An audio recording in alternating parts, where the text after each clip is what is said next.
Je vous l'ai annoncé en story, Balenciaga a présenté sa collection pré-hiver 2024 hier soir à Los Angeles et c'est une première. La marque de luxe a choisi de révéler sa nouvelle collection à Hancock Park, un quartier résidentiel ultra chic, et celle-ci a été présentée en pleine rue, fermée pour l'occasion. De nombreuses célébrités avaient fait le déplacement pour assister au show et son égérie phare, Kim Kardashian, ne pouvait pas manquer cette occasion. Elle portait le look numéro 47 du défilé. C'est l'une des seules stars à avoir le privilège de porter un look complet de la nouvelle collection. La star de télé-réalité est arrivée avec sa petite sœur Kendall, qui elle a choisi aussi un look Balenciaga, mais qui est plutôt restée dans la sobriété et la simplicité. Dans cette longue robe noire, elle a même un look qui détonne et un brin trop normal, on va dire, c'est assez fou. Mais comparé aux autres invités et à l'univers de la maison de luxe, elle est un petit peu hors sujet. Autre célébrité présente, la rappeuse Sexyy Red, habillée en Balenciaga. Bon, comme d'hab, hein, la rappeuse en fait toujours un petit peu trop, donc je vais vous épargner le reste de sa vidéo. Nicole Kidman, nouvelle égérie Balenciaga, tout en classe, tout en grâce et en Balenciaga bien entendu. Eva Longoria, sobriété totale, mais c'est classe, c'est chic, j'adore ses boucles d'oreilles. Shenseea, on adore aussi le look. C'est bien parce que tout le monde est habillé, tout le monde n'est pas dans les trucs sexy qu'ils font habituellement sur Instagram et j'adore aussi. La chanteuse Ari Lennox, toute couverte aussi, hein. Ça doit leur faire bizarre aux chanteuses américaines d'être autant couvertes, mais en tout cas, ça leur va super bien. Tracee Ellis Ross, également en Balenciaga, c'est une évidence. De toute façon, toutes les célébrités sont en Balenciaga, qui porte une veste justement du défilé, c'est la veste du look numéro 51. Et pareil, je survalide, c'est classe, sobre, efficace. Rien d'autre à dire. Teyana Taylor, j'ai pas trouvé de vidéo, je suis dégoûtée parce que ce genre d'ambiance, ce genre de style, ce genre de mood, c'est trop dans sa cam.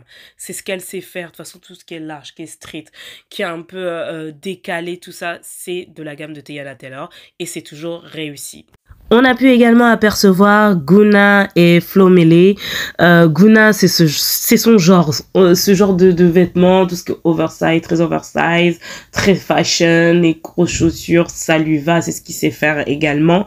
Mais par contre, Flo Milli shit, c'est zéro pointé, la veste toujours trop en fer, en fait, c'est ça des fois qui ne marche pas, la petite veste trop courte, et puis la façon dont elle est habillée, c'est du revu réchauffé, donc ça marche pas. Mais par contre, si on s'arrête sur la mise en beauté, alors là, c'est 10 sur 10.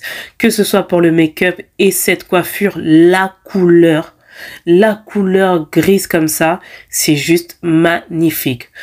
Passons au défilé, passons au plat de résistance. Alors, je voulais partager en story. Grosse surprise, Cardi B qui défile. Alors, il y a eu un problème, je pense que ça doit être les chaussures parce qu'il y a beaucoup de mannequins qui ont galéré avec les chaussures. Ça, on voit que c'est un peu galère et c'est pas la seule. Il y a également Brigitte Nielsen, l'actrice qui a pas mal galéré. Donc, en même temps, quand tu vois la paire de chaussures que porte Brigitte, je pense que moi-même aussi, je me serais éclatée au sol au moins 4000 fois. Non mais regardez, c'est pas facile tous les jours. En tout cas, là, on va s'intéresser au défilé en lui-même. Pour sa collection pré-hiver 2024, Balenciaga fait du Balenciaga. Donc, il y a toutes les recettes qui ont fait fonctionner, qui en tout cas, depuis que Demna est aux commandes de la maison, fait que Balenciaga est devenu une marque vraiment incontournable. Malgré les scandales qu'il y a eu, je vous avais partagé tous les scandales qu'il y a eu, hein, notamment tout ce qui est pédopornographie, etc. Apparemment, Balenciaga redevient une marque hype de ce que je vois, de ce qu'on peut voir. Donc, Balenciaga fait du Balenciaga avec tout ce qui est oversize. On a encore les pontes à boots. Mais là, on va quand même s'intéresser à ce qui va peut-être faire le plus parler.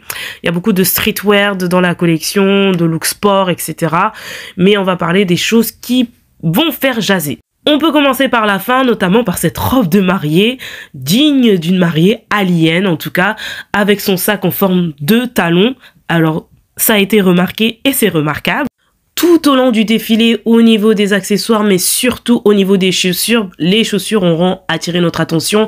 Une multitude de chaussures chunky, surtout les boots, mais pas que les boots. On va retenir, ce sont les baskets. Alors celles-là, elles sont vraiment énormes. À côté, la triple S, c'est de la gnognotte. Alors, on va retenir ce modèle qui est quand même incroyable. Il s'agit de la 10XL Sneakers et j'en suis sûre, elles vont s'arracher comme des petits pains malgré que vous allez dire qu'elles sont trop moches. Autre fait marquant du défilé, c'est la collaboration de la marque avec l'enseigne spécialiste des produits alimentaires à Los Angeles, Here We Won. Alors, je sais pas si je le prononce bien ou pas, mais sorry. C'est Demna, directeur artistique de Balenciaga, qui a lui-même choisi cette enseigne. Et de cette association inédite est né plusieurs accessoires et même une boisson que vous pouvez voir à l'écran qui est composée de charbon. Alors la collection, cette collaboration est déjà disponible dans tous les magasins de la marque, mais également sur le e-shop de Balenciaga himself. Alors voilà, c'est terminé pour ma petite analyse du défilé pré-hiver 2024 de Balenciaga. Je ne sais pas, qu'en pensez-vous? Dites-moi tout en commentaire. Est-ce que vous avez aimé les looks des célébrités? Est-ce que vous avez aimé le défilé en lui-même? Et quels sont peut-être vous les éléments qui vous ont le plus marqué durant ce défilé?